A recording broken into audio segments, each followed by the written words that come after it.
What's up guys, welcome back to my channel. My name is Ryan and today I'm going to actually show you guys how to actually mix your kick drum and your low end with a vintage tube EQ inside of Logic. Let's jump into it. Okay guys, so like I said, today I'm going to be showing you guys how to use the vintage tube EQ inside of Logic to actually mix your kick and bass. Let's jump into that right now. Alright guys, so the first thing what we're going to do is we're on our kick drum here inside of Logic. So what we're going to do is we're going to come over to our audio plugins here and we're going to choose the vintage tube EQ. Here we go. So this is the vintage tube EQ that comes in Logic. Now the first thing we want to do is mix our kick drum. So first, take a listen to the kick drum. I'll put it in solo so you can hear what it sounds like for real.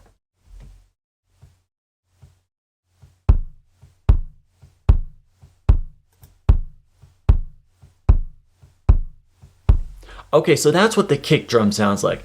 Now here's the thing. The kick drum I want it to sound more like boomy. I want it to sound more fat. So we're going to use this vintage tube EQ to actually mix the kick drum because this EQ is actually meant for low-end instruments. So it's great for low-end mixing, like your kick drum and your bass guitar. So this is the EQ I always use for mixing my low-end instruments. So let's jump into that right now. Okay guys, so the first thing I want to do is this EQ, I want to go right to my low end, which is right up here. And what I want to do is actually add a shelf EQ, a shelving band, right in at the bottom in the low end of the EQ to actually give the kick drum some punch and fatness. So take a listen to this.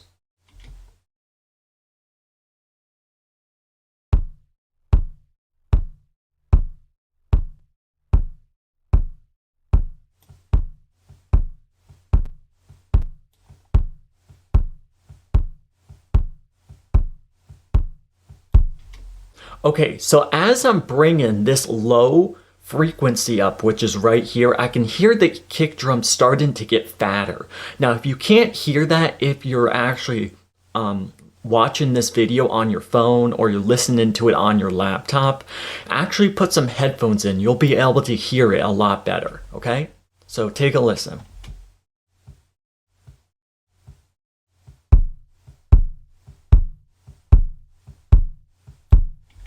Okay, so right about there, I am at about 31.5 kilohertz. That's where I'm at. And that's the range I actually want to boost the EQ. So now what I want to do is I want to bring that low boost down to about 3 to 6 dB, depending on how I want it to sound. Okay?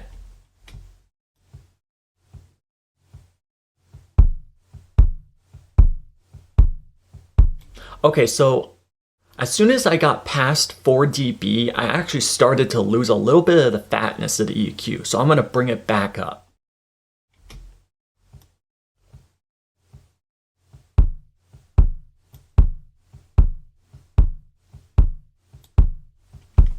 Okay, and there we go. That's the fatness I'm looking for. It is about 4 dB.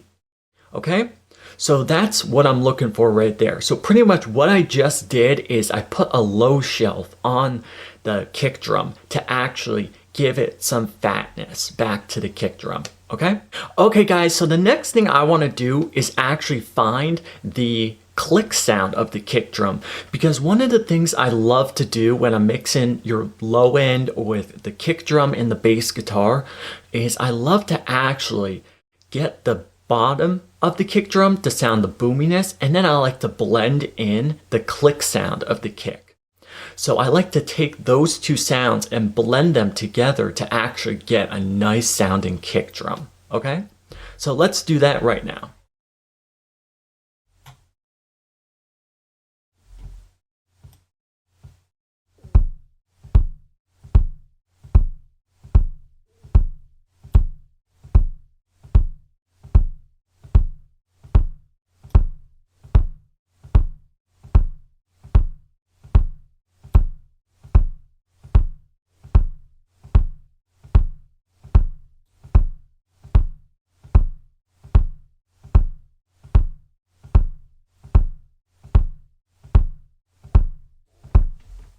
Okay, so right around 1 kilohertz, yeah, around 1533 kilohertz, that is the frequency where I'm hearing the click of the kick drum.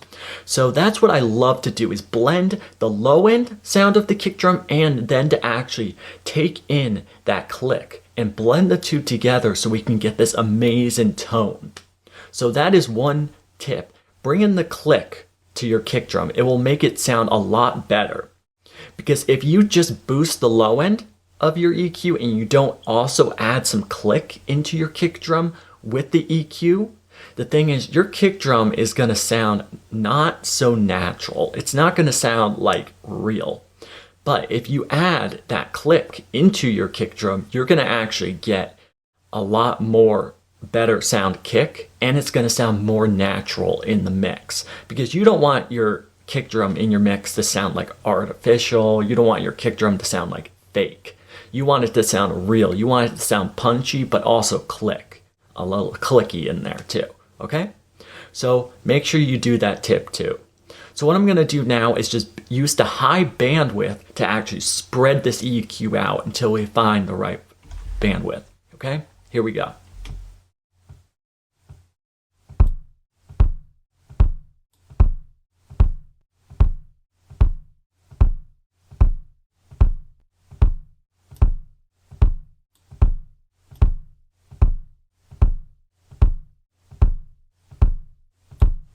Okay, and that sounds great to me.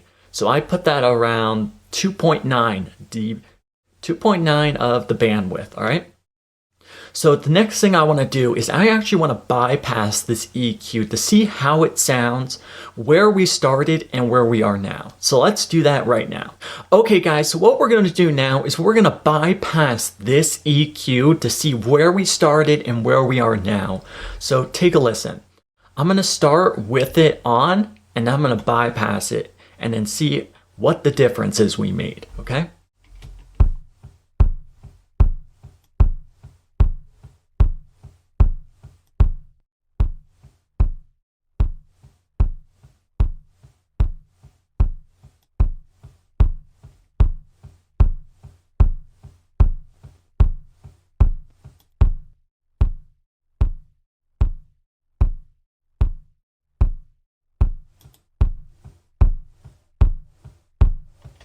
Wow, what a difference.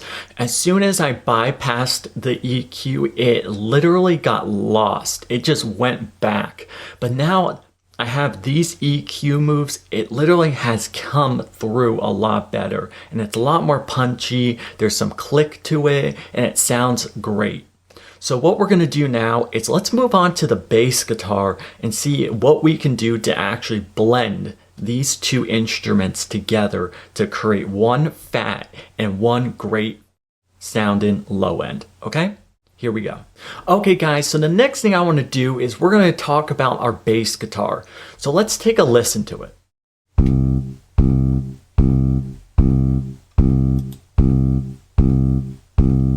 So that is our bass guitar and our kick drum playing together.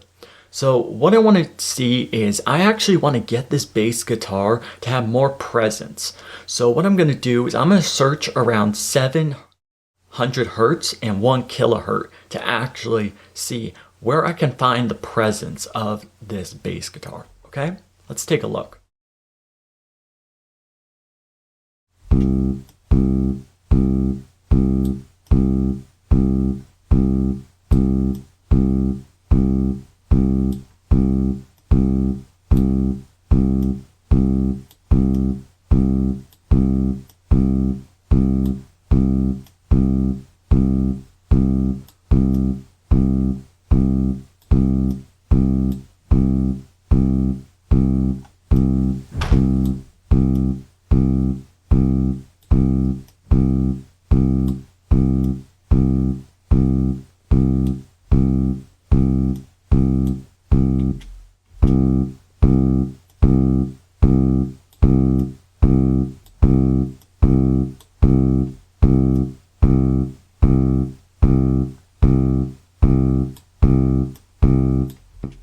Okay, so I'm not really hearing anything in that range. So what we're going to do is we're going to move on to another frequency and see if we can find anything there. One of the things you have to think about is sometimes when you look in a frequency range, sometimes you don't find anything. And that's actually a great thing because then it means that, okay, so I recorded this really well. So now I don't have to do as much mixing, which is great. The key thing to mix in, and this is one of the things I haven't told you yet on this channel, is that you want to do as little mixing as possible. So which means you need to have a good recording. Now, I have said this on my channel before. If you don't have a good recording, you're not going to have a good mix. So make sure when you're mixing, you have a good recording. So before you even start recording, before you even start, doing anything before you record, make sure you have your tones right, you have everything set up the way you want it to be, and you have everything really well so that when you record, you can get a good recording and then you can get a good mix. Okay? Okay guys, so what I just did is I just looked around the bass guitar and the thing was I couldn't actually find anything. So guys, that's what I said before, is that sometimes you do not find anything on the EQ. Sometimes you can just throw a plugin on and like an EQ and search, but you don't find anything. And that's actually a good thing because the thing is that just tells you that, okay, I recorded this well. So that is a great thing. The thing is too, is that the less plugins you can use on your mix, the better. Because the more plugins that you're going to add to your mix, the more volume you're going to be taking away, or you're going to be boosting more volume. So the thing is, and you're also going to be sucking up CPU power from your computer. So that is some signs that to tell you, okay, now I need to actually start recording better so I don't have to use as many plugins, so I don't have to mix that much. Because then, you're going to start to get better. So those are some tips to make sure you write down, okay? So remember, this is one thing I want you to write down right now. If you don't have a good recording, you won't have a good mix, okay? That is something you need to write down right now, okay? Number 2, make sure you are not using as many plugins. You can get away with that if you have a good recording. Okay? And number 3, make sure that if you do use a lot of plugins, you don't do as much processing, not as much mixing. Because if you can get away with that, you won't be using as much volume and you won't be cutting as much volume. So all of these things you got to make sure that you know, okay? So write these tips down, they will help you.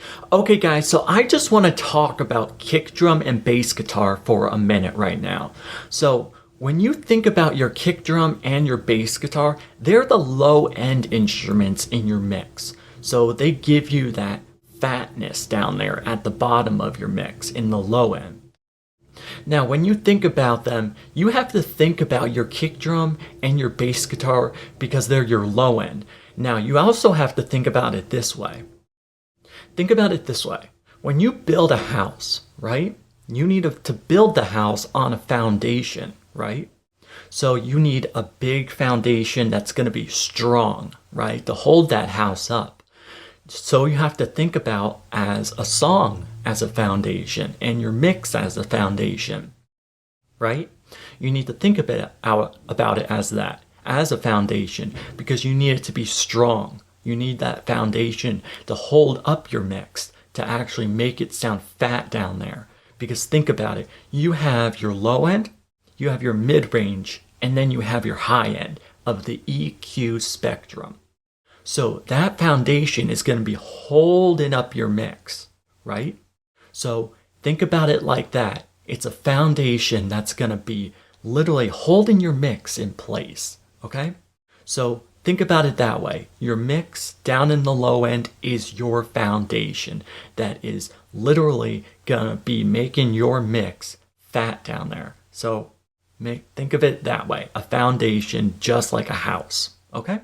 Okay guys, so now that I showed you guys how to actually EQ your kick drum and your low end, what I want to do now is I want to talk a little bit about EQ on your kick drum and your low end and your bass guitar.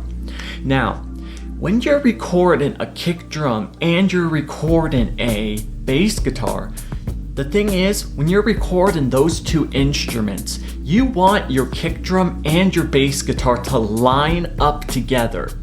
So what happens is, when you play that kick drum, when you hit the kick drum on the drums, you want the bass guitar to hit at the same time.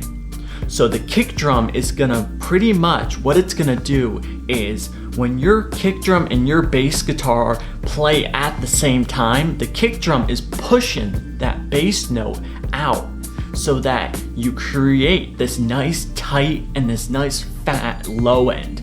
So both of those instruments together, the kick drum and the bass guitar, that's what actually causes your low end to be nice and fat, is when your kick drum pushes that bass note out to actually give you a nice tight and fat low end. Now, the number one thing you have to remember about kick drums and your bass guitar is that they're the low end instruments, and the low end of your mix is literally the foundation of your mix. It's literally building a foundation. So think about it this way. When you build a house, right, you first build a foundation to actually support the house, because you need that foundation or the house is just gonna fall down, right? So you need that foundation for the house to sit on. Just like a mix, you need that foundation from the kick and the bass for the song to actually have that low end. Because remember, you have your lows in the EQ, you have your mids in the EQ, and then you have your highs. So you need that low end down there to actually support your mix, okay? So remember this.